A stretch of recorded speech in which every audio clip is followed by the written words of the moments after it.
ব্যায়াম করে নিই একটু।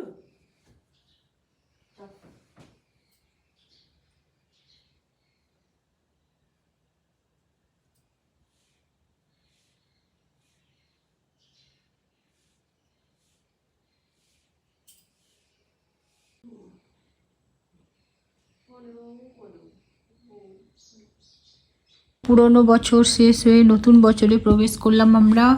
তো আজকে বছরের দ্বিতীয় দিন। আজকে সবাইকে শুভেচ্ছা, ভালোবাসা এবং প্রণাম জানাচ্ছি এবং ঈশ্বরের কাছে প্রার্থনা করছি সবার, আমার, আপনাদের সবার প্রত্যেকের ভালো কাটুক।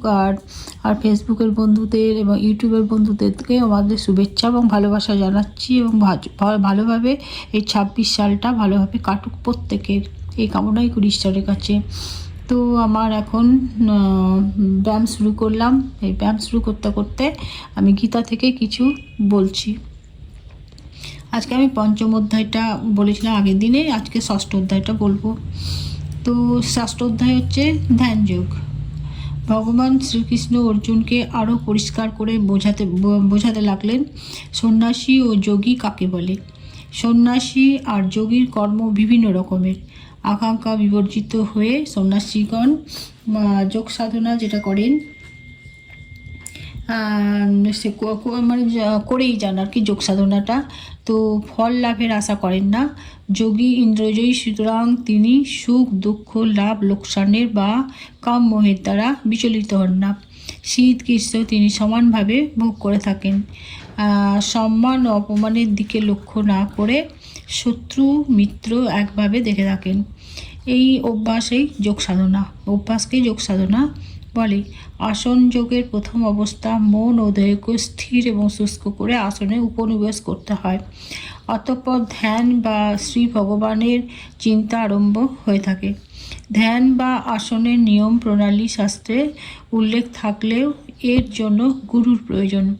অধিক ভোজনকারী ব্যক্তি উপবাসে দেহকে একেবারে শুষ্ক করে রাখলে তিনি যোগের উপযুক্ত হতে পারেন না। আবার যিনি সব সময় ঘুমাতে ভালোবাসেন অথবা যিনি সারা রাত্রি জাগরণ করে থাকেন, এরা উভয়ই যোগের অনুপযুক্ত। যোগাভ্যাস দ্বারা যখন মন স্থির হয় তখন অদ্ভুতপূর্ব আনন্দ হয় আর চেতনা লোপ পেয়ে যায়। তখনই তাকে সমাধি বলে থাকে। সে সময় দুঃখ, শোক, ব্যথা ও মোহের আকর্ষণ মনকে স্পর্শ করতে পারে না। এই পবিত্র মনে ভগবানের আবির্ভাব হয়।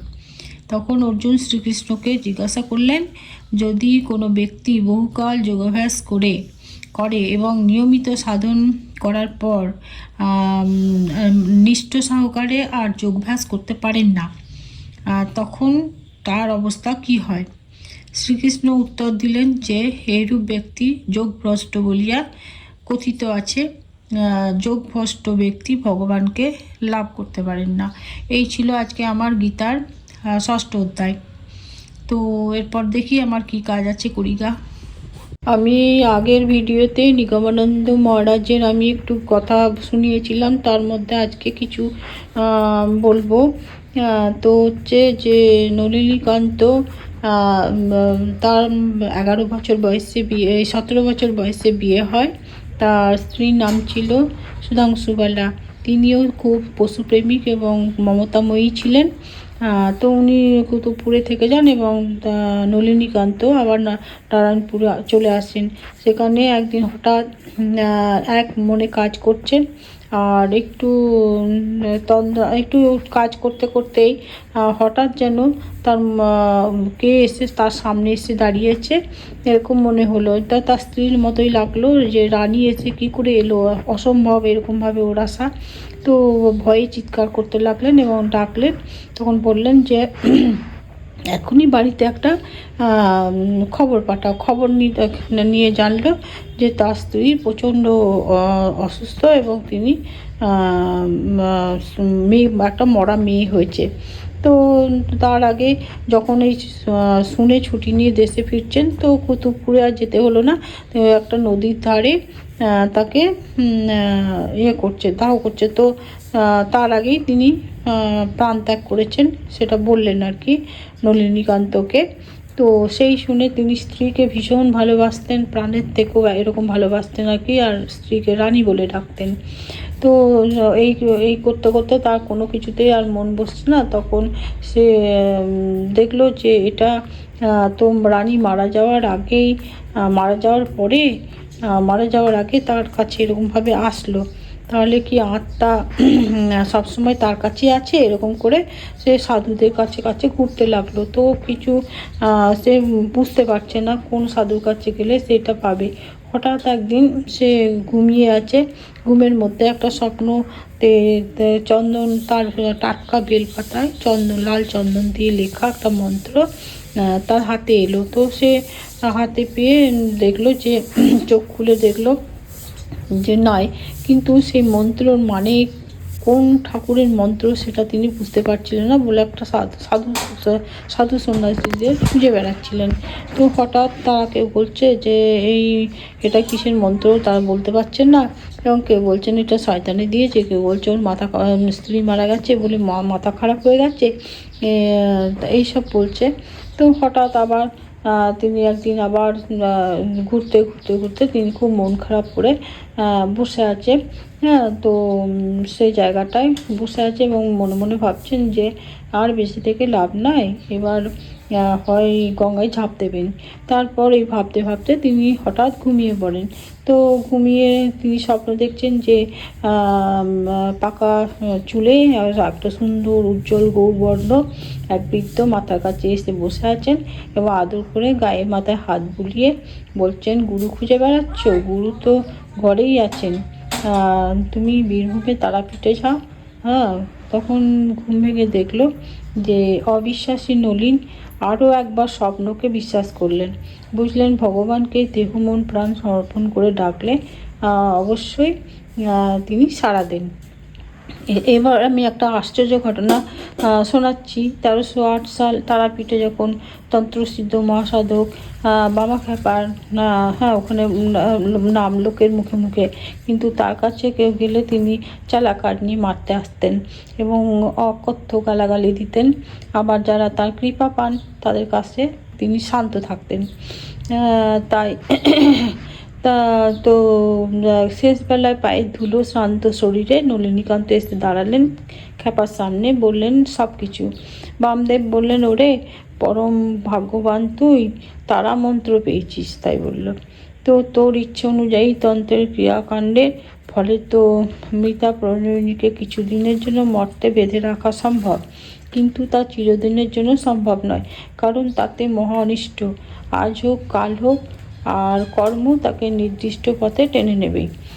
তাছাড়া জোর করে না হয় সুধাংশুবালার প্রতি রোধ করা গেল, কিন্তু কাল যদি নলিনীকান্তের নিজের মৃত্যু হয়। হ্যাঁ, ব্যাকুল নলিনী জানতে চান যে কি করলে আমার এই তৃষ্ণা মিটবে, আপনি তার পথ দেখান, তাই তো আপনাকে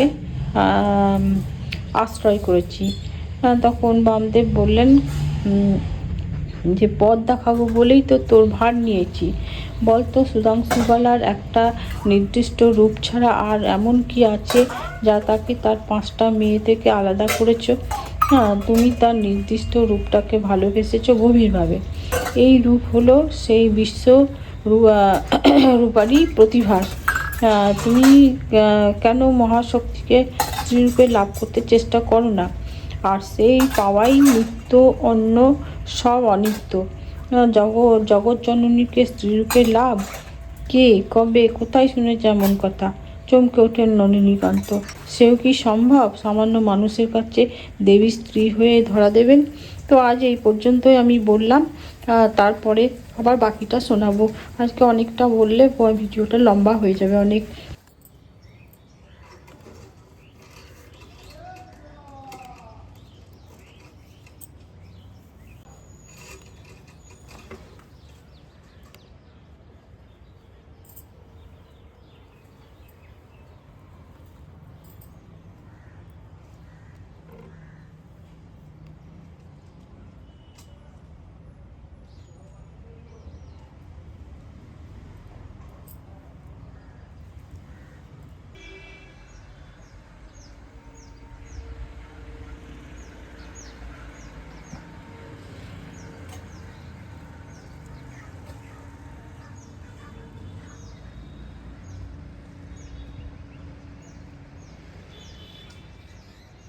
আবার জামা কাপড় মেলা হয়ে গেল, এখন আমি নিচে চলে যাব। এখন সকাল 9:30। তো আজকে আমি ব্রেকফাস্ট নিয়ে নিয়েছি, আমার মুড়ি, চপ আর ভাজা লঙ্কা। আর এই দেখুন আমি নিয়েছি পেঁয়াজ কলি। পেঁয়াজ হতে শুরু করেছে, এগুলো খেতে যা মজা লাগে না, তাই পেঁয়াজ 3টে নিয়ে নিয়েছি। পেঁয়াজ কলির প্রথমে পেঁয়াজ হতে শুরু করেছে। আর এই যে মূলো, শশা, এই হচ্ছে আমার মুড়ি। আর আমার ছেলে এই যে ঘুগনি, আর ঠান্ডা হয়ে যাবে বলে কাগজের মধ্যেই রেখেছি। এই পুরি দিলাম, আর গুড় নেবে তো গুড়টা গরম করতে রেখেছি, ঠান্ডা হোক একটু। তো এই হচ্ছে আমাদের ব্রেকফাস্ট সকালে। নে, জয় শ্রী সমু, নমস্কার। আপনারা সবাই কেমন আছেন? আশা করছি সবাই খুব ভালো আছেন। আমার আজকের এই নতুন ভিডিওতে আপনাদের সবাইকে স্বাগত জানাই। এখন বাজে 10:52, আমার পুজো কমপ্লিট হলো। এখন আমি কি করব সব শেয়ার করব। এখন 10:58 বাজে। তো আমার স্নান পুজো হলো, আর প্রচণ্ড ঠান্ডা। স্নান করে পুজো করে এবার এই যে চাপবেটা, তারপরে এটা গায়ে পরে নেবো, তারপরে এবার স্নান হয়ে গেল, পুজো হয়ে গেল। এখন কি রান্না করব? শাক তো হবেই, তার জন্য শাকটাই দেখিয়ে দিই। এই যে শাক কাটা ধোয়া হয়ে গেছে। তো এখন আমি মূলোর শাক মেশাবো, মূলোর শাকও কাটা ধোয়া হয়ে গেছে। তো রান্না করব, আর দুপুরে কি কি রান্না করব সেগুলো সব শেয়ার করছি। আজকে সবজি বাজার নিয়ে এসেছি, বেগুন, মূলো আর মোচা, পেঁয়াজ কলি, টমেটো, আলু, পেঁয়াজ, আর এই যে গুড় নিয়ে এসেছি। গুড়টা গরম করে গুলিয়ে রাখতে হবে। এই হচ্ছে আজকে আমার সবজি বাজার। মোচাটা কাল হবে। শুভ দুপুর বন্ধুরা, এখন বাজে দুপুর 1:57। আমরা ভাত নিয়ে নিয়েছি, গরম গরম ভাত, পনকার মূলোর শাক দুটো মিশিয়ে ভাজা, বেগুন ভাজা, আর মূলো, আলু, রাঙা আলু, টমেটো দিয়ে টক, আর এই যে কুর্তি কলাই বাটা। আমিও তাই নিয়ে নিয়েছি। তো আপনারাও খান, আমরাও খাই। সবাইকে শুভ দুপুর জানাচ্ছি।